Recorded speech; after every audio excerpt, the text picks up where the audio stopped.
हम दुनिया की हर एक फिजिकल क्वांटिटी को फंडामेंटल क्वांटिटी के टर्म्स में रिप्रेजेंट कर सकते हैं, लेकिन वो रिप्रेजेंट कैसे करते हैं? वो रिप्रेजेंट करते हैं यूजिंग डायमेंशन फॉर्मूला। आज का जो हमारा टॉपिक है that is dimension formula. Hello students, मैं हूं Hitendra Gohil. Welcome to my channel Anant physics.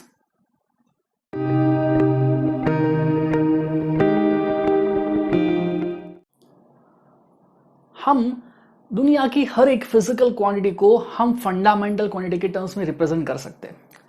इसीलिए इन फंडामेंटल क्वांटिटीज को बेस क्वांटिटीज भी बोलते हैं। इसका रीजन है कि जो बेस क्वांटिटीज है ना, this are the base of the physics. ठीक है, और इसीलिए ये जो 7 फिजिकल क्वांटिटीज है ना, फंडामेंटल क्वांटिटीज, इसको बोलते हैं 7 डायमेंशंस ऑफ द वर्ल्ड। ठीक है, ये जो 7 फंडामेंटल क्वांटिटीज है ना, उनको उसको बोलते हैं 7 डायमेंशंस ऑफ द वर्ल्ड। जो डायमेंशन फॉर्मूला होता है, ठीक है, डायमेंशन फॉर्मूला होता है फंडामेंटल क्वांटिटीज का या कोई भी क्वांटिटी का हो क्यों ना, कोई भी क्वांटिटी का क्यों ना हो, तो उसको हम हमेशा स्क्वायर ब्रैकेट में लिखते हैं।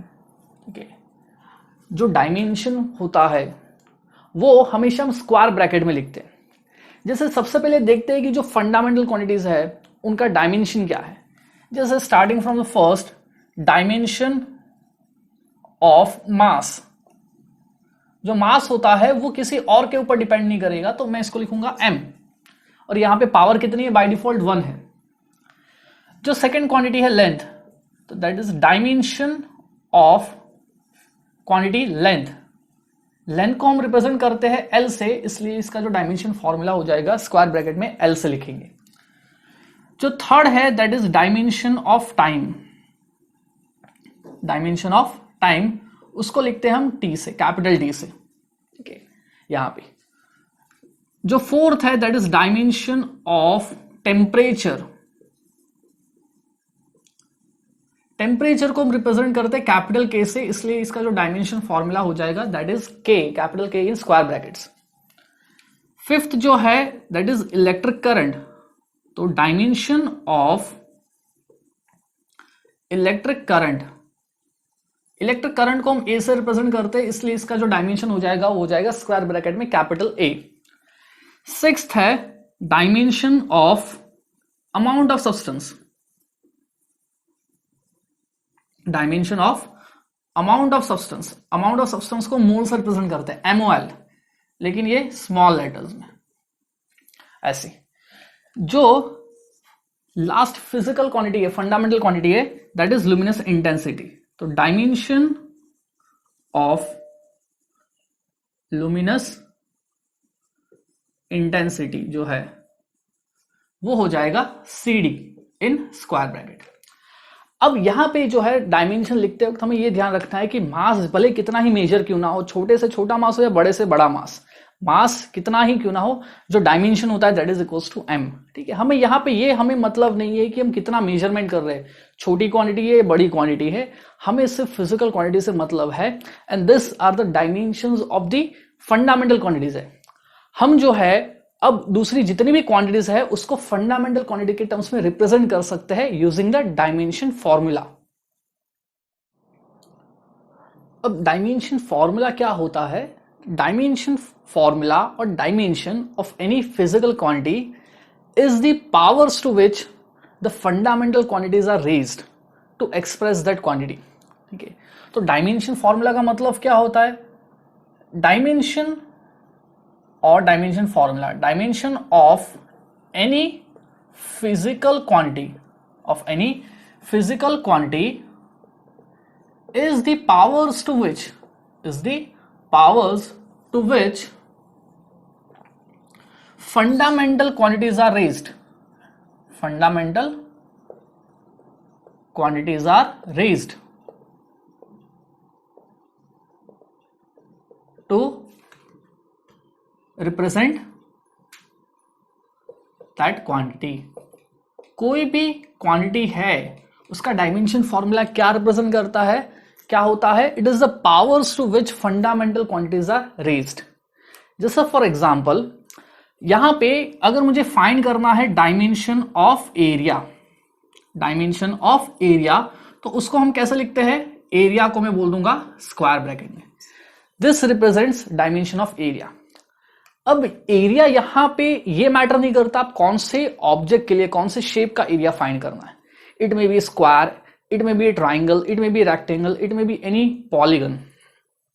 अब जैसे मैं बोलता हूं कि एरिया ऑफ सर्कल जो होता है pi are square, where pi is the numerical constant and R is the radius. अब यहां पे पाई जो है एक फिजिकल क्वांटिटी नहीं है. Pi it is not a physical quantity. तो उसका डायमेंशन क्या होगा? It will be zero. ना वो मास के ऊपर डिपेंड करेगा, ना लेंथ के ऊपर डिपेंड करेगा, ना टाइम के ऊपर डिपेंड करेगा. It is zero. और रेडियस जो है वो कौन सी फिजिकल क्वांटिटी रिप्रेजेंट करता है? It represents length. तो यहां पे अगर मैं ऐसा बोलूंगा तो ये जो है यहां पे लेंथ कितनी बार है? 2 बार है. ठीक है, सो इट इज L की पावर 2. फॉर एग्जाम्पल अगर मैं बोलता हूं फॉर अ ट्राइंगल, ट्राइंगल का एरिया जो होता है half into base length into height. ये अब यहां पे half it is not a physical quantity, it is a constant. तो उसका डायमेंशन कुछ नहीं होगा. It is simply 0 0 0. मास की पावर 0, लेंथ की पावर 0, टाइम की पावर 0. बेस जो है दैट रिप्रेजेंट्स बेस लेंथ. वो कौन सी फिजिकल क्वांटिटी को रिप्रेजेंट करता है? लेंथ को. हाइट कौन सी फंडामेंटल क्वांटिटी को रिप्रेजेंट करता है? लेंथ को. तो अगेन ये हो जाएगा लेंथ इंटू लेंथ. तो एरिया किसी भी शेप का क्यों ना हो उसमें जो है लेंथ 2 बार आएगी. तो इसलिए जो डायमेंशन ऑफ एरिया जो है वो दैट इज L की पावर 2. ऐसे. अब जो है यहां पे इसको मैं ऐसे भी लिख सकता हूं M0 L2 T0. ठीक है, यहां पे ये लिखने का मतलब क्या है कि ये मास के ऊपर डिपेंड नहीं करता इसलिए मास की पावर 0 है. ये टाइम के ऊपर डिपेंड नहीं करता इसलिए टाइम की पावर 0 है. और generally most of the time हम जो है फंडामेंटल क्वांटिटीज को M, L और T यानी कि मास, लेंथ और टाइम के टर्म्स में ही रिप्रेजेंट करते हैं. अगर दूसरी कोई क्वांटिटी है, टेम्परेचर है, तो हम उसको इंट्रोड्यूस करेंगे. ठीक है, अगर जरूरत है तो हम इंट्रोड्यूस करते हैं. अदरवाइज हमारा ट्रेंड ये है कि हम जनरली मास, लेंथ और टाइम के टर्म्स में ही लिखते हैं. This is how we write the dimension formula. अब जैसे मुझे फाइंड करना है dimension of volume. Dimension of volume. तो वॉल्यूम जो है वो हम कैसे लिखते हैं? स्क्वायर ब्रैकेट के अंदर ऐसे. अब वॉल्यूम किसी भी शेप का क्यों ना हो, जैसे स्फीयर है 4/3 पाई इंटू रेडियस क्यूब. जो स्फीयर का वॉल्यूम होता है 4/3 पाई इंटू आर क्यूब. अब 4/3 पाई जो है ना वो एक न्यूमेरिकल कांस्टेंट है. It is not a physical quantity. Physical quantity कौन सी है? ये है रेडियस. It represents length. और यहां पे लेंथ की पावर कितनी है? 3. सपोज अगर आपके पास एक क्यूबॉइड है, क्यूबॉइड का जो वॉल्यूम होता है वो क्या होता है? Length into breadth into height. अब ये तीनों जो है ना ये कौन सी फिजिकल क्वांटिटी को रिप्रेजेंट करते हैं? लेंथ को. तो यहां पे भी लेंथ 3 बार आई, यहां पे भी लेंथ 3 बार आई, है कि नहीं? कोई सा भी शेप क्यों ना हो. ठीक है, जैसे सिलेंडर है, सिलेंडर का वॉल्यूम क्या होता है? Pi are square h. Cylinder का वॉल्यूम जो होता है pi are square h, where pi is numerical constant, r is the radius and h is the height. अब यहां पे तो ये कोई फिजिकल क्वांटिटी नहीं है. रेडियस, रेडियस कौन सी फंडामेंटल क्वांटिटी है? लेंथ. तो यहां पे लेंथ की पावर 2 है. और हाइट यहां पे वो भी लेंथ रिप्रेजेंट करती है. ठीक है, हाइट यहां पे लेंथ रिप्रेजेंट करता है. इसलिए यहां पे जो है लेंथ की पावर 2 है और यहां पे लेंथ की पावर 1 है. तो टोटल मिला के लेंथ की पावर कितनी हो जाएगी? 3. तो यहां पे आप किसी का भी वॉल्यूम देख लीजिए, वहां पे जो है लेंथ 3 बार आएगा ही आएगा. लेंथ जो है 3 times, length will be there for 3 times. इसलिए जो वॉल्यूम है ना वो हो जाएगा लेंथ की पावर 3. या तो इसको ऐसे भी लिख सकता हूं M0 L3 T0 ऐसे. मतलब मास की पावर 0 है, टाइम की पावर 0 है, ऐसे भी लिख सकते हो. Simply you can write this as L3. Okay, suppose you have a density. Dimension of density. अब मुझे डेंसिटी फाइंड करना है. तो डेंसिटी क्या होता है? Density is nothing but mass per unit volume, that is mass upon volume. तो मुझे मास का डायमेंशन फॉर्मूला पता है, इट इज m और m की पावर 1. वॉल्यूम जो होता है वो अभी हमने निकाला L3. तो ये जो हो जाएगा ये हो जाएगा M1 L-3. इसको ऐसे भी लिख सकते हैं। और हम जो है हम क्या करते हैं जनरली कि पावर 1 होती है ना तो उसको शो नहीं करते, तो इसलिए मैं इसको ऐसे भी लिख सकता हूं m l-3, या फिर इसको ऐसे भी लिख सकता हूं m l-3 t0। Power 1 show कर भी सकते नहीं भी कर सकते, बिकॉज बाय डिफॉल्ट कोई भी फिजिकल क्वांटिटी अगर मैं लिख रहा हूं तो उसकी पावर बाय डिफॉल्ट 1 होती है। अगर मैं बोलता हूं मास, तो मास की बाय डिफॉल्ट पावर 1 है। ओके, तो हम फिजिकल क्वांटिटी को डायमेंशन के टर्म्स में अगर रिप्रेजेंट करना है तो इस तरीके से रिप्रेजेंट कर सकते हैं। तो हम बोल सकते हैं कि जो डायमेंशन फॉर्मूला है वो क्या रिप्रेजेंट करता है कि dimension formula of any physical quantity represents कि फंडामेंटल क्वांटिटीज जो है उसमें उसकी पावर्स जो क्या है, जैसे मास की पावर कितनी है, लेंथ की पावर कितनी है, टाइम की पावर कितनी है, और अगर दूसरी फंडामेंटल क्वांटिटीज भी आती है, टेम्परेचर है, करंट, तो उसकी पावर कितनी है। तो उस फॉर्म में जो रिप्रेजेंट करने का तरीका होता है उसी को हम बोलते हैं डायमेंशन फॉर्मूला। अब जो सप्लीमेंट्री क्वांटिटीज है उसका डायमेंशन फॉर्मूला कैसे फाइंड करते हैं। सप्लीमेंट्री क्वांटिटीज हमारे पास दो है, first is plane angle and second is solid angle. तो जो पहला है प्लेन एंगल, तो प्लेन एंगल का फॉर्मूला जो होता है वो क्या होता है, जैसे ये एक आर्क है जो अपनी ज्योमेट्रिक सेंटर पे थीटा एंगल सबटेंड करता है, this is arc A B, and arc का जो रेडियस है वो आर है। तो यहां पे जो थीटा मिलता है रेडियन में, थीटा प्लेन एंगल जो है थीटा, यहां पे उसकी जो इक्वेशन होती है that is arc length upon radius. अब आप देख सकते हैं कि आर्क लेंथ कौन से फंडामेंटल क्वांटिटी को रिप्रेजेंट करता है, लेंथ, और रेडियस भी कौन सी फंडामेंटल क्वांटिटी है, लेंथ। तो यहां पे ये भी लेंथ है, ये भी लेंथ है, तो जब मैं डायमेंशंस ऑफ प्लेन एंगल लिखूंगा, डायमेंशंस ऑफ प्लेन एंगल, तो that will B length upon length. तो ये क्या हो जाएगा, 0। मतलब यहां पे ये जो प्लेन एंगल फिजिकल क्वांटिटी है ना मास के ऊपर डिपेंड करती है, ना लेंथ के ऊपर डिपेंड करती है, ना टाइम के ऊपर डिपेंड करती है। ये जो फिजिकल क्वांटिटी है प्लेन एंगल, ये मास के ऊपर भी डिपेंड नहीं करती, यहां पे लेंथ के ऊपर भी डिपेंड नहीं करती, टाइम के ऊपर भी डिपेंड नहीं करती। तो ऐसी फिजिकल क्वांटिटी जो कोई भी फंडामेंटल क्वांटिटी के ऊपर डिपेंड ना करे उसको बोलता है डायमेंशनलेस क्वांटिटी। इसको बोलता है डायमेंशनलेस क्वांटिटी। ओके, सो मैं बोल सकता हूं plane angle is a dimensionless quantity. जो सेकंड है वो है solid angle. Second is solid angle. अब सॉलिड एंगल कैसे निकालते हैं, जैसे मेरे पास एक स्फीयर है, मेरे पास एक स्फीयर है, यहां पे मुझे फाइंड करना है कोई छोटा सा जो हिस्सा है वो अपने ज्योमेट्रिक सेंटर पे कितना सॉलिड एंगल सबटेंड करता है, और ये जो है दैट इज सॉलिड एंगल। तो सॉलिड एंगल जो होता है उसका कैसी इक्वेशन क्या होती है, जैसे ये जो पार्ट है उसका एरिया है डेल्टा ए, और ये जो स्फीयर है उसका रेडियस जो है वो है आर। तो सॉलिड एंगल जो होता है ये पार्ट का अपने ज्योमेट्रिक सेंटर ओ पे, उसकी इक्वेशन होती है एरिया अपॉन रेडियस का स्क्वायर। तो जो सॉलिड एंगल का जो डायमेंशन होगा, dimension of solid angle will be equal to dimension of area upon dimension of radius का स्क्वायर। तो एरिया जो होता है वो उसको डायमेंशन फॉर्मूला के टर्म्स में कैसे रिप्रेजेंट करते हैं, इट इज L2, लेंथ की पावर 2 है, मतलब यहां पे मास नहीं है, टाइम भी नहीं है, तो उसको m0 भी लिख सकते हैं, t0 भी लिख सकते हैं। और रेडियस कौन सी फिजिकल क्वांटिटी है, fundamental quantity, it is length, और लेंथ की पावर 2 है, तो यहां पे भी नीचे आएगा लेंथ की पावर 2। तो यहां पे लेंथ की पावर 2 अपन लेंथ की पावर 2, मतलब ये जो है वो हो जाएगा 0 0 0। मतलब यहां पे ये जो सॉलिड एंगल है वो भी डायमेंशनलेस है, वो कोई भी यहां पे हम बोल सकते हैं कि कोई भी फंडामेंटल क्वांटिटी के ऊपर डिपेंड नहीं करता। तो ऐसे फिजिकल क्वांटिटी जो मास, लेंथ, टाइम या कोई सी भी फंडामेंटल क्वांटिटी के ऊपर डिपेंड ना करे उसको बोलते हैं डायमेंशनलेस क्वांटिटी। ओके, जो प्लेन एंगल और सॉलिड एंगल है वो डायमेंशनलेस क्वांटिटीज है।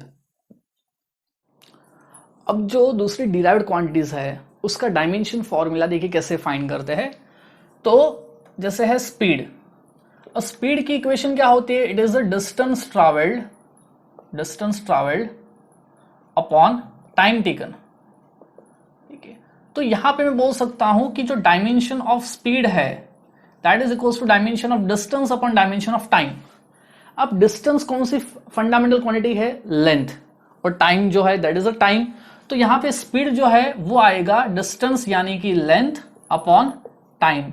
तो ये हो जाएगा L1t माइनस वन, या फिर मैं इसको ऐसा भी लिख सकता हूं L into T minus one, या फिर ऐसे भी लिख सकता हूं M0L into T minus one. मतलब जीरो पावर है तो उसको शो कर भी सकते, नहीं भी कर सकते। अब जैसे डिस्टेंस है तो हमें बस ये देखना है यहाँ पे, चाहे आप कोई सी भी फिजिकल क्वांटिटी का डायमेंशन फॉर्मूला क्यों ना निकाले, बस आपको ये इंश्योर करना है कि उसको ब्रेक करके फंडामेंटल के टर्म्स में लाए। जैसे डिस्टेंस है इट रिप्रेजेंट्स लेंथ, टाइम है इट रिप्रेजेंट्स टाइम, तो ये हो जाएगा length upon time that is length time की पावर माइनस वन। जो सेकेंड है वो है वेलोसिटी। अब वेलोसिटी जो होता है that is displacement upon time, displacement upon time taken. अब डिस्प्लेसमेंट क्या शो करता है, जैसे एक पॉइंट से दूसरे पॉइंट का डिस्प्लेसमेंट क्या शो करता है, it is a direct distance between initial point and final point. ठीक है, चाहे डिस्टेंस हो या डिस्प्लेसमेंट हो, हमें बस ये इंश्योर करना है कि वो कौन सी फंडामेंटल क्वांटिटी है। अब डिस्प्लेसमेंट क्या शो करता है, it is a direct distance between initial position and final position, चाहे कोई से भी पाथ से क्यों ना जाए, कोई से भी पाथ से क्यों ना जाए, it is a direct distance between initial position and final position, so it represents length, distance is length. तो ये जो है यहां पे मैं बोल सकता हूं dimension of velocity, it is dimension of displacement. Displacement कौन सी फंडामेंटल क्वांटिटी है, लेंथ, और टाइम जो है वो है t1, तो ये हो जाएगा L t minus one which is same as that of the speed. अब यहां पे स्पीड और वेलोसिटी का डायमेंशन सेम आया, इसका मतलब ये नहीं कि दोनों फिजिकल क्वांटिटी भी सेम है, ऐसा नहीं है। अगर दो क्वांटिटीज का डायमेंशन फॉर्मूला सेम है तो इसका कतई ये मतलब नहीं है कि दोनों फिजिकल क्वांटिटीज भी सेम है। It is not necessary at all, हो सकता है but it is not necessary. जो थर्ड डायमेंशन फॉर्मूला है वो है एक्सेलरेशन का। एक्सेलरेशन क्या होता है, change in velocity, change in velocity upon time. अब वेलोसिटी में चेंज मतलब क्या, फाइनल माइनस इनिशियल। अब फाइनल वेलोसिटी में से इनिशियल वेलोसिटी माइनस करेंगे तो मिलेगी तो आपको वेलोसिटी ना। जैसे 8 kg में से मैं 2 kg माइनस करता हूं तो मुझे मिला क्या, 6 kg। अब आप देखिए जो 8 kg है वो भी मास है, 2 kg है वो भी मास है, और जो मुझे मिला फाइनली सबट्रैक्ट करने से वो भी मुझे मास ही मिलेगा। तो चेंज इन वेलोसिटी है तो that is final velocity minus initial velocity. Let's say initial velocity है 2 मीटर पर सेकेंड, फाइनल वेलोसिटी है 10 मीटर पर सेकेंड, तो चेंज इन वेलोसिटी कितना आया, 8 मीटर पर सेकेंड, है कि नहीं। तो वेलोसिटी जो है एक्चुअली में हमें ये नहीं देखना है कि फाइनल में से इनिशियल माइनस कर रहे प्लस कर रहे, है कि नहीं।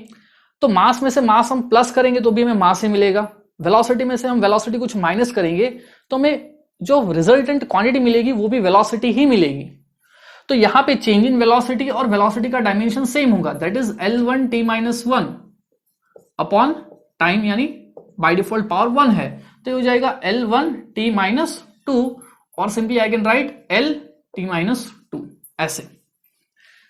अब ये एक्सेलरेशन चाहे आप कोई सा भी हो, अगर एक्सेलरेशन ड्यू टू ग्रेविटी भी है, ओके, हमें यहाँ पे ये मतलब नहीं है कि एक्सेलरेशन की वैल्यू कितनी है, चाहे कोई से भी प्लैनेट में ग्रेविटी का एक्सेलरेशन क्यों ना हो, अर्थ पे हो, तो एक्सेलरेशन कितना भी उसका डायमेंशन हो जाएगा L t माइनस टू। जो फोर्थ है वो है momentum. Momentum of any object is equals to product of mass and velocity. Momentum जो होता है that is a product of mass and velocity. अब तो यहां पे मैं बोल सकता हूं मोमेंटम जो है उसका डायमेंशन जो है that will be dimension of mass m1 into dimension of velocity L t minus one, which is equals to m1 L1 t minus one, ये ऐसे।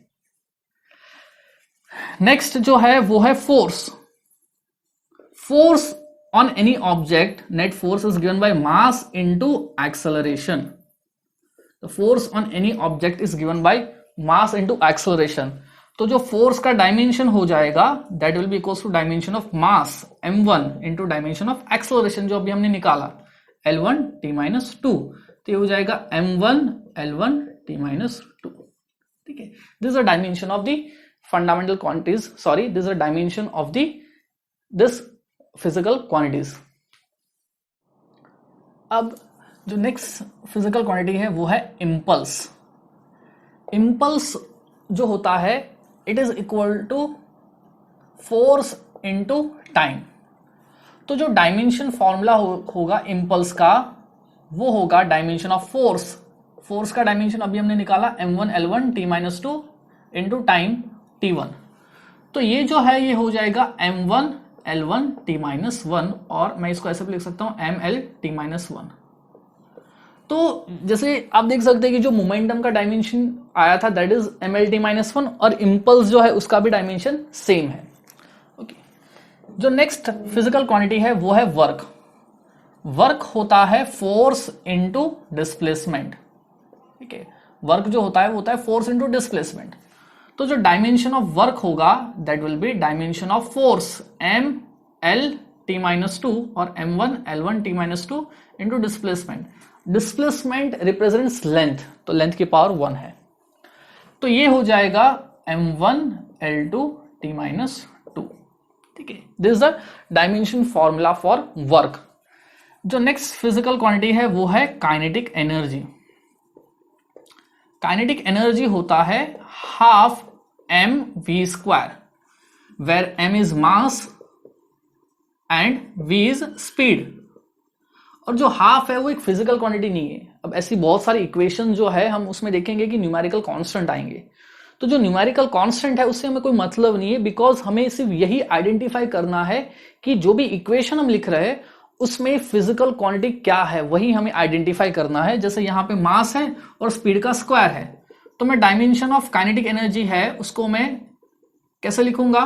काइनेटिक एनर्जी का dimension it is equals to mass, dimension of mass m into speed का square. अब speed होता है l1 t-1, उसका square हो जाएगा, तो ये हो जाएगा m1 l2 t-2। जैसे आप देख सकते हैं कि वर्क और काइनेटिक एनर्जी का जो डायमेंशन है वो सेम है। अब जो है नेक्स्ट इज पोटेंशियल एनर्जी। अब पोटेंशियल एनर्जी फाइंड करने के लिए बहुत सारी इक्वेशन है। ओके, पोटेंशियल एनर्जी फाइंड करने के लिए बहुत सारी इक्वेशन है, जैसे potential energy of spring, potential energy of a mass at a height h from the surface of the earth, वो mgh है। तो आप कोई सी भी इक्वेशन याद कीजिए, कोई इश्यू नहीं है, बस हर एक इक्वेशन से डायमेंशन हमेशा सेम ही आएगा। जैसे सिंपल पोटेंशियल एनर्जी जो हमने सुना है वो सुना है mgh और इसको u से रिप्रेजेंट करते हैं। ओके, तो पोटेंशियल एनर्जी जो कोई भी ऑब्जेक्ट का h हाइट पे होता है, ग्रेविटेशन पोटेंशियल एनर्जी वो होता है mgh, where m is mass, g is acceleration due to gravity and h is height. तो यहां पे जब मैं इसका डायमेंशन लिखूंगा तो mass it is m1, acceleration due to gravity. अब जैसे एक्सेलरेशन किसी का भी क्यों ना हो, ग्रेविटी का यहाँ पे अर्थ पे हो, दूसरे प्लैनेट मार्स पे हो, जुपिटर पे हो, वो एक्सेलरेशन की वैल्यू अलग अलग होगी। फिजिकल क्वांटिटी क्या है वो जो हमने निकाला था l1 t-2 ये, और h जो है हाइट है। हाइट कौन सी फिजिकल क्वांटिटी है? Fundamental, it is length. तो ये जो है ये हो जाएगा m1 l2 t-2, it is same as that of the work. Work और energy, kinetic energy, potential energy, सबका डायमेंशन सेम होता है। अब जैसे पोटेंशियल एनर्जी आप कोई सी भी इक्वेशन से निकालेंगे डायमेंशन हमेशा सेम ही आएगा। ठीक है, बस आपको एक इक्वेशन याद रखनी है। It is very confusing to learn all the dimension. ठीक है, एक्चुअली आप जैसे ही आप क्या करिए, कुछ बेसिक क्वांटिटीज के डायमेंशन याद कर लीजिए, जैसे वेलोसिटी है, एक्सेलरेशन है, फोर्स है, तो वहां से जो है ना आप जितने भी है डायमेंशन इजीली कैलकुलेट कर सकते हैं यूजिंग इक्वेशन। इक्वेशन याद रखना सिंपल है, लेकिन डायमेंशन में क्या है, हर बार mlt ही आएगा, so it creates confusion. So my advice is to remember equation rather than dimension. Okay, क्योंकि इक्वेशन आपको आगे भी यूज में आएगी। तो पोटेंशियल एनर्जी जैसे क्या होता है, स्प्रिंग की होती है half k x square, where k is spring constant. k जो होता है वो होता है स्प्रिंग कांस्टेंट। अब स्प्रिंग कांस्टेंट क्या होता है? Force upon length. ये होता है force upon, force per unit change in length होता है। Okay, force upon change in length होता है। अब चेंज इन लेंथ क्या रिप्रेजेंट करता है? लेंथ ही रिप्रेजेंट करता है। तो फोर्स जो है वो हो जाएगा m1 l1 t-2 और चेंज इन लेंथ जो है वो हो जाएगा l1। तो यहां पे ये हो जाएगा m1 t-2। अब मुझे यहां पे पोटेंशियल एनर्जी स्प्रिंग की कैलकुलेट करनी है, तो ये हो जाएगा half K X square, where X is the change in length again, okay, change in length of the spring. तो यहां पे जो आएगा हाफ, इट इज डायमेंशनलेस, के m1 l0 t-2, और चेंज इन लेंथ का स्क्वायर, चेंज इन लेंथ कौन सी फंडामेंटल क्वांटिटी है, लेंथ है, और उसका स्क्वायर, तो ये हो जाएगा m1 l2 t-2। देख सकते हैं आप, जो डायमेंशन आया सेम ही आएगा हर बार।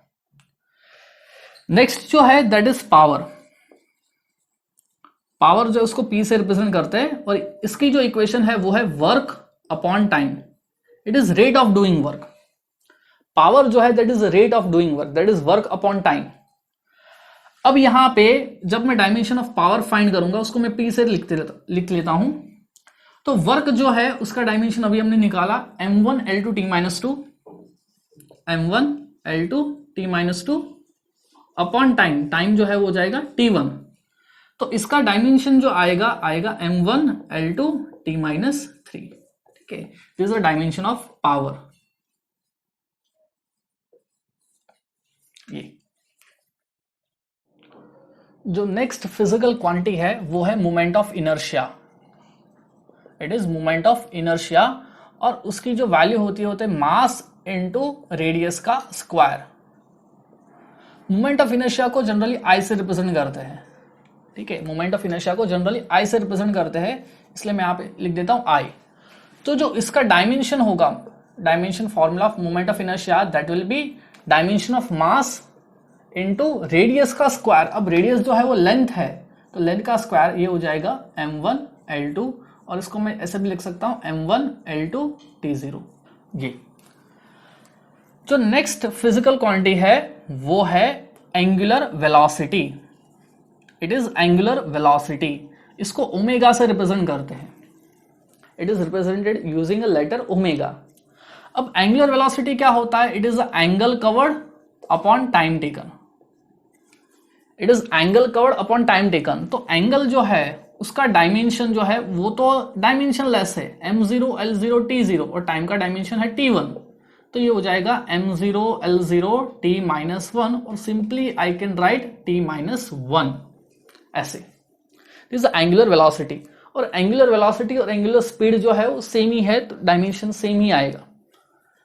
नेक्स्ट जो है वो है angular acceleration, angular acceleration, angular acceleration को अल्फा से जनरली रिप्रेजेंट करते हैं। अब एंगुलर एक्सेलरेशन क्या होता है, change in angular velocity, change in angular velocity upon time. अब एंगुलर वेलोसिटी हो या चेंज इन एंगुलर वेलोसिटी हो, अब जैसे फाइनल वेलोसिटी में से इनिशियल वेलोसिटी माइनस भी करेंगे आप, तो आपको मिलेगा चेंज इन वेलोसिटी, लेकिन वो क्वांटिटी क्या है मिलेगी, तो आपको वेलोसिटी ही मिलेगी। ओके, सो इसका जो डायमेंशन फॉर्मूला हो जाएगा, it is same as that of the angular velocity upon time t1, तो ये हो जाएगा t-2। This is the dimension formula of angular acceleration. Next जो है फिजिकल क्वांटिटी वो है टॉर्क। टॉर्क जो होता है वो उसको टाउ से रिप्रेजेंट करते हैं, और ये जो होता है force into perpendicular distance. Okay, अब डिस्टेंस चाहे कैसा भी हो, हमें ये देखना है कि ये कौन सी फंडामेंटल क्वांटिटी है, ये लेंथ है। तो यहां पे जो टॉर्क का डायमेंशन होगा, टॉर्क ये हो जाएगा फोर्स का डायमेंशन इनटू डिस्टेंस का डायमेंशन। फोर्स का डायमेंशन है m1 l1 t-2 into distance l1, तो ये हो जाएगा m1 l2 t-2। अब आप देख सकते हैं कि जो टॉर्क है उसका और वर्क का, पोटेंशियल एनर्जी वर्क है, एनर्जी है, उन सबका डायमेंशन सेम है। इसका मतलब ये नहीं कि टॉर्क और एनर्जी दोनों सेम फिजिकल क्वांटिटी है। Actually torque is a vector and energy is a scalar. Dimension same आने का मतलब ऐसा जरूरी नहीं है कि दोनों फिजिकल क्वांटिटी भी सेम है। It may be possible, it is not always possible. जो नेक्स्ट फिजिकल क्वांटिटी है वो है angular momentum. It is angular momentum. अब एंगुलर मोमेंटम को जनरली एल से रिप्रेजेंट करते हैं, और इसकी जो इक्वेशन होती है M V R. M is mass, V is velocity and R is the radius. तो मास जो है यहां पे एंगुलर मोमेंटम को मैं लिख सकता हूं एल से, तो ये हो जाएगा मास का डायमेंशन इंटू वेलोसिटी का dimension L1 into T minus one into distance. Radius जो है वो लेंथ रिप्रेजेंट करता है, तो ये हो जाएगा m1 L2 t minus one. ठीक है, this is a dimension formula of angular momentum. Okay, this is a dimension formula of angular momentum. जैसे होता क्या है कि कुछ कुछ फिजिकल क्वांटिटी को अलग अलग बुक में हो सकता है कि कुछ डिफरेंट नेम्स भी हो। फॉर एग्जाम्पल जैसे टॉर्क होता है, टॉर्क का बहुत जगह पे मोमेंट ऑफ फोर्स भी बोलते हैं, it is moment of force. तो टॉर्क और moment of force it is the same thing. और जो दो इक्वल और अपोजिट फोर्स का जो टॉर्क होता है उसको कपल बोलते हैं, इट इज इसेंशियली टॉर्क। तो मतलब टॉर्क का डायमेंशन, मोमेंट ऑफ फोर्स का डायमेंशन और कपल का डायमेंशन सेम है, it is same as that of m1 L2 t minus two. और जैसे हमने यहाँ पे एंगुलर मोमेंटम का डायमेंशन फाइंड किया यूजिंग दिस इक्वेशन mvr। अब इसकी एक और इक्वेशन होती है I into omega, where I is the moment of inertia and omega is the angular velocity. तो जो एंगुलर मोमेंटम का मैं यहां से डायमेंशन फॉर्मूला फाइंड करूंगा, ये है मोमेंट ऑफ इनर्शिया जिसका हमने डायमेंशन फॉर्मूला फाइंड किया है यहाँ पे, इट इज m1 L2। और एंगुलर वेलोसिटी का हमने यहां पे फाइंड किया है that is t minus one, it is t minus one. तो ये हो जाएगा m1 L2 t minus one. तो इन ऑल आप देख सकते हैं कोई सी भी इक्वेशन आपके पास क्यों ना हो, just remember one equation for a physical quantity, तो उस फिजिकल क्वांटिटी का डायमेंशन आपको इजीली मिल जाएगा। जो नेक्स्ट फिजिकल क्वांटिटी है वो है universal constant of gravitation. It is universal constant of gravitation. इसको रिप्रेजेंट करते हैं यूजिंग कैपिटल जी। ये क्या होता है कि दो मास है m1 एंड m2 जिनके बीच का सेपरेशन r है, उनके बीच का जो ग्रेविटेशन फोर्स है that is given bye Newton's law, और इसकी जो वैल्यू है वो है g m1 m2 bye r square. तो यहां से मैं लिख सकता हूं g को कितना हो जाएगा f r square by m1 m2, where f is the force, m1 and m2 are two masses respectively and r is the distance. तो यहां पे अगर मुझे डायमेंशंस ऑफ g फाइंड करना है तो ये हो जाएगा dimension of force m1 L1 t minus two into distance का स्क्वायर, डिस्टेंस जो है वो है लेंथ का square upon m1 and m2। अब यहां पे m1 भी मास है और m2 भी मास है, तो ये मास इंटू मास हो जाएगा, तो ये हो जाएगा मास इंटू मास। तो यहां से मैं लिख सकता हूं कि जो डायमेंशन ऑफ g होगा ये हो जाएगा m1 और यहां पे नीचे है m2, मास की पावर 2 है, तो ये हो जाएगा m माइनस वन। यहां पे L1 है और यहां पे L की पावर हो जाएगा 2, तो ये हो जाएगा L की पावर 3 और ये हो जाएगा t minus two. This is the dimension of the universal constant of gravitation. Okay, जो नेक्स्ट फिजिकल क्वांटिटी है वो है ग्रेविटेशनल पोटेंशियल। Gravitational potential. अब ग्रेविटेशन पोटेंशियल है, ये जो है it is equal to work upon mass और energy upon mass. Work upon mass और एनर्जी अपॉन मास। अब वर्क और energy it is in an all similar physical quantity, ठीक है, क्योंकि वर्क को हम एनर्जी में भी कन्वर्ट कर सकते हैं, तो it is same physical quantity हम बोल सकते हैं। तो यहां पे ग्रेविटेशन पोटेंशियल जो है, अब ग्रेविटेशन पोटेंशियल जो है इसका जो डायमेंशन हो जाएगा ये हो जाएगा energy which is m1 L2 t minus two upon mass, mass is m1, ये हो जाएगा L2 t minus to. Okay, ये अब एक और बहुत ही कॉमन फिजिकल क्वांटिटी है वो है acceleration due to gravity. It is acceleration due to gravity and denoted by small g। अभी एक्सेलरेशन ड्यू टू ग्रेविटी, अब एक्सेलरेशन किसी का भी हो, ग्रेविटी का हो, अर्थ का हो, जुपिटर का हो, एक्सेलरेशन जो होता है ना सबका डायमेंशन सेम होता है, same is that of the जो हमने पहले फाइंड किया L1 t माइनस टू। ठीक है, एक यहां पे फेमस क्वांटिटी है वो है weight. Weight of any object जो होता है वो होता है m into G, where m is the mass and g is the acceleration due to gravity. ये जो है it is essentially a force, mass into acceleration, तो ये फोर्स हो गया। तो मैं बोल सकता हूं कि जो डायमेंशन वेट का है it is equal to dimension of force which is equal to m1 l1 t minus 2। ये है dimension of the weight. Okay, जो नेक्स्ट फिजिकल क्वांटिटी है वो है प्रेशर। प्रेशर जो होता है वो P से रिप्रेजेंट होता है and it is equals to force upon area. तो प्रेशर का जो डायमेंशन है वो हो जाएगा फोर्स का dimension, it is m1 l1 t minus 2 upon dimension of area which is l2, तो ये हो जाएगा m1 l minus 1 t minus 2। Okay, जो नेक्स्ट है वो है स्ट्रेस का। स्ट्रेस होता है वो उसको जनरली हम सिग्मा से रिप्रेजेंट करते हैं, और ये भी होता है, उसकी इक्वेशन है फोर्स अपॉन एरिया। ये भी जो इक्वेशन है that is a force upon area.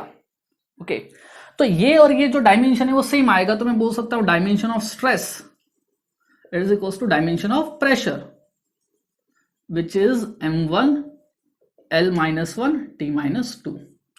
अब जो स्ट्रेस होते हैं उसमें भी बहुत सारे टाइप्स होते हैं। ये जो क्वांटिटी है ना, मैं आपको एक चीज बताना चाहता हूं कि ये जो क्वांटिटी है वो आपको बहुत सारी क्वांटिटी में ऐसा लगेगा कि ये क्या रिप्रेजेंट करता है, तो अभी हमें उससे कोई मतलब नहीं है कि क्या चीज रिप्रेजेंट करती है।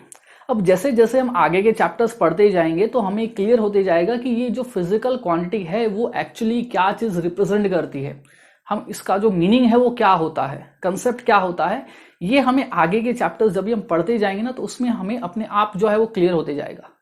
तो अभी के लिए आप जो है ना सिर्फ इक्वेशन याद रखिए, तो आपको अपने आप जो है यहाँ पे डायमेंशंस याद हो जाएंगे। अब जैसे स्ट्रेस जो होता है, स्ट्रेस भी 3 टाइप का, या जनरली ऐसे बहुत सारे टाइप के स्ट्रेस होते हैं, बट मेजरली 3 टाइप के स्ट्रेस हम पढ़ते हैं। ठीक है, अब स्ट्रेस कोई सा भी टाइप का हो, actually it is force upon area, तो ये डायमेंशन सेम ही आएगा। नेक्स्ट जो क्वांटिटी है वो है स्ट्रेन। स्ट्रेन क्या होता है, स्ट्रेन को एप्सिलॉन से रिप्रेजेंट करते हैं जनरली।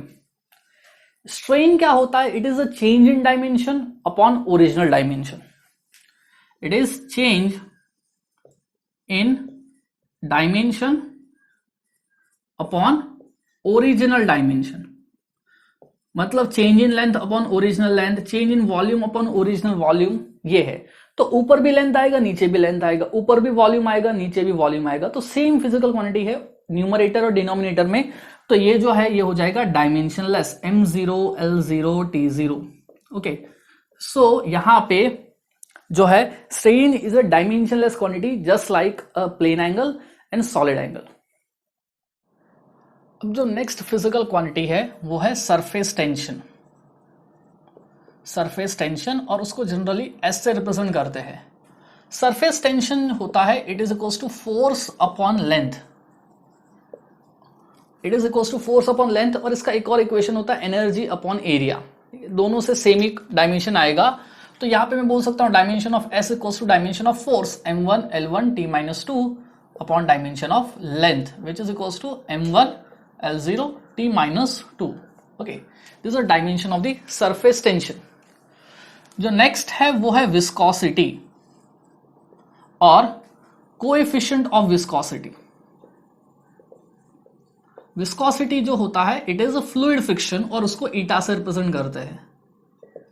ओके, कोई भी एक स्फेरिकल ऑब्जेक्ट होता है, अगर वो एक विस्कस मीडियम में है, एक फ्लूइड के अंदर है, तो उसके ऊपर विस्कस फोर्स लगता है, और जो विस्कस फोर्स होता है it is equal to 6 pi eta RV, where R is the radius of the sphere and V is the speed। तो यहां पे जो कोएफिशिएंट ऑफ विस्कोसिटी है मैं उसको लिख सकता हूं eta equals to F by 6 pi R into V। अब 6 पाई जो है न्यूमेरिकल कांस्टेंट है, it is not a physical quantity, it is a numerical constant with 0 dimension, इसका कोई यूनिट नहीं है। ओके, तो यहां पे dimension of coefficient of viscosity में लिख सकता हूं dimension of force m1 l2 t minus 2 upon radius, radius length है, लेंथ हो जाएगा l1, velocity l1 t minus 1, ये दिस l2 और यहां पे l1 है। अब L2 ऊपर जाएगा तो हो जाएगा -2, तो यहां पे जो कोएफिशिएंट ऑफ विस्कोसिटी हो जाएगा m1 L -1 T -1. This is the coefficient of viscosity. Okay, अब जो नेक्स्ट है वो है यहां पे हमें फाइंड करना है स्पेसिफिक हीट कैपेसिटी.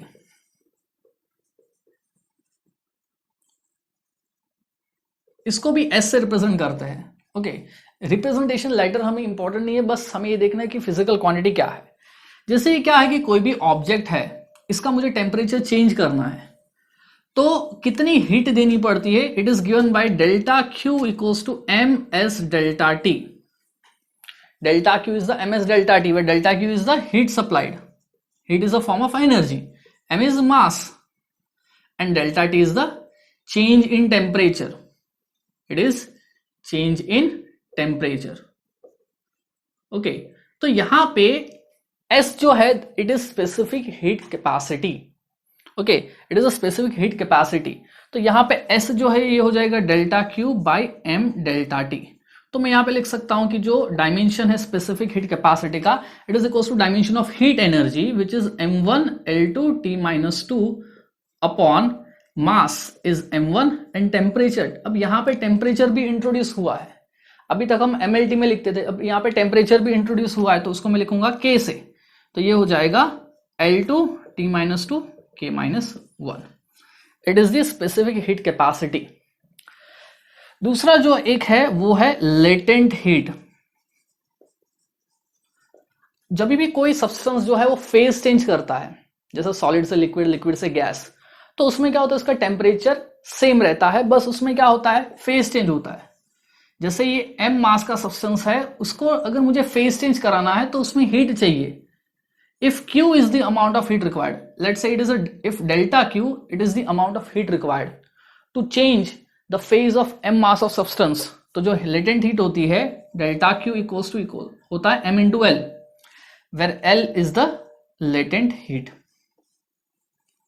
तो latent heat जो हो जाएगा delta Q by m. Delta Q is the heat energy. Okay.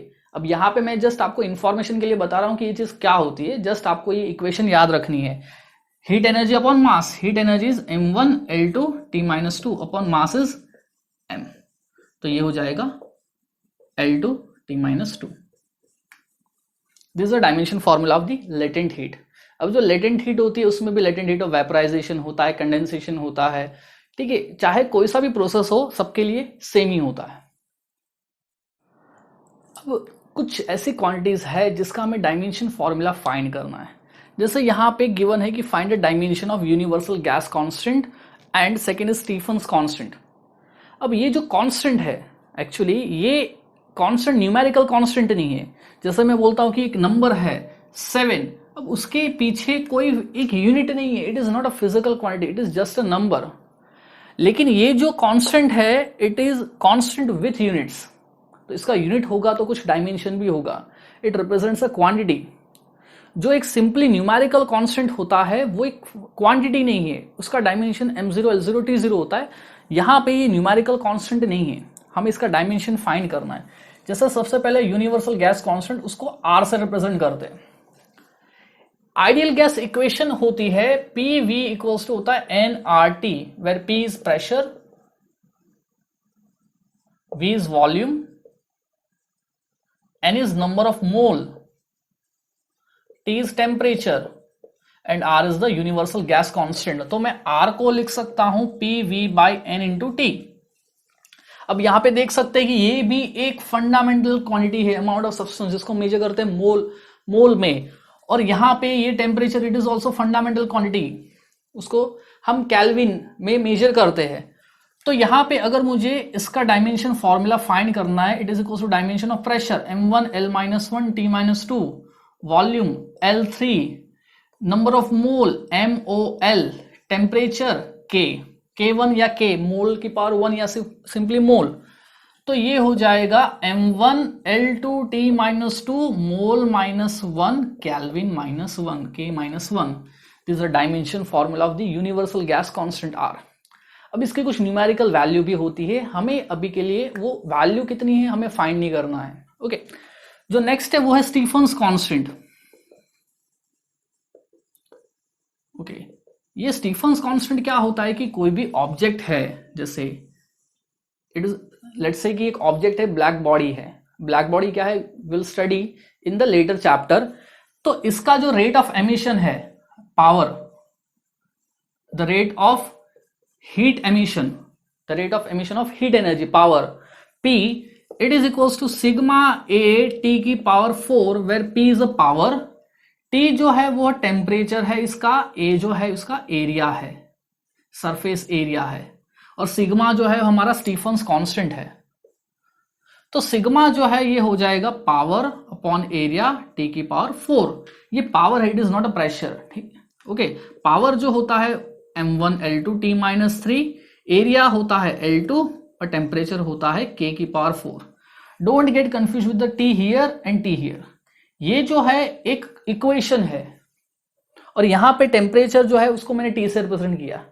ये जो है डायमेंशन फॉर्मूला है, डायमेंशन फॉर्मूला में T टाइम होता है। ओके, ये देखिए स्क्वायर ब्रैकेट में मैंने लिखा है, ठीक है, ये जो है स्क्वायर ब्रैकेट में है, तो ये दोनों चीज अलग अलग है, ये T और ये T। तो ये हो जाएगा m1 L0 T minus 3 K minus 4। Okay, L0 इसको लिख भी सकते, नहीं भी लिख सकते।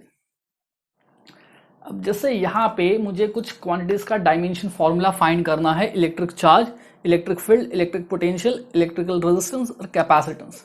ये जो भी क्वांटिटीज है that you will study in standard 12th। Okay, अभी के लिए हम डायमेंशन फॉर्मूला फाइंड करते हैं। जैसे सबसे पहले है electric charge. Okay, electric charge. अब यहाँ पे चार्ज को कैसे लिखते हैं, जैसे करंट होता है ना, it is the rate of flow of charge, तो मैं लिख सकता हूँ करंट जो है, electric current, it is equals to rate of flow of charge, that is charge upon time. तो चार्ज को मैं लिख सकता हूं करंट इनटू टाइम। ओके, तो करंट जो है I, it is equals to charge Q by T, where I is the current. Okay, तो चार्ज को मैं लिख सकता हूं यहां पे करंट इनटू टाइम। तो चार्ज Q जो है it is equals to current, current को हम A से रिप्रेजेंट करते हैं और टाइम को T से रिप्रेजेंट करते हैं। Okay, this is the dimension formula of charge. Second है इलेक्ट्रिक फील्ड। इलेक्ट्रिक फील्ड जो होती है it is equals to force upon charge, it is equals to force upon charge. तो यहां पे मैं इलेक्ट्रिक फील्ड का डायमेंशन को मैं ऐसा लिख सकता हूं, dimension of force m1 L2 T minus 2 upon charge which is A1 T1। तो ये हो जाएगा m1 L2 T minus 3 A minus 1 which is the dimension of the electric field. Third जो है वो है मेरे पास इलेक्ट्रिक पोटेंशियल। जो इलेक्ट्रिक पोटेंशियल है उसकी जो इक्वेशन होती है उसको V से रिप्रेजेंट करते हैं, it is equals to energy per unit charge, मतलब energy upon charge, it is energy per unit charge which is equals to energy upon charge. तो पोटेंशियल का डायमेंशन है, ये एनर्जी है m1 L2 T minus 2 upon charge, charge जो है होता है A1 T1 which is equals to m1 L2 T minus 3 A minus 1। Okay, ये जो फोर्थ क्वांटिटी है मेरे पास वो है यहां पे इलेक्ट्रिकल रेजिस्टेंस। अब हमने ओम्स लॉ जो है पढ़ा है पहले कि V इक्वल्स होता है I into R, where V is the potential, difference होता है बट पोटेंशियल और पोटेंशियल डिफरेंस सेम चीज, सेम डायमेंशन ही होगा। I is current and R is the resistance, तो रेजिस्टेंस होता है V by I, where V is the potential difference, it is same, dimension is same as that of electric potential. ये हो जाएगा m1 L2 T minus 3 और A minus 1।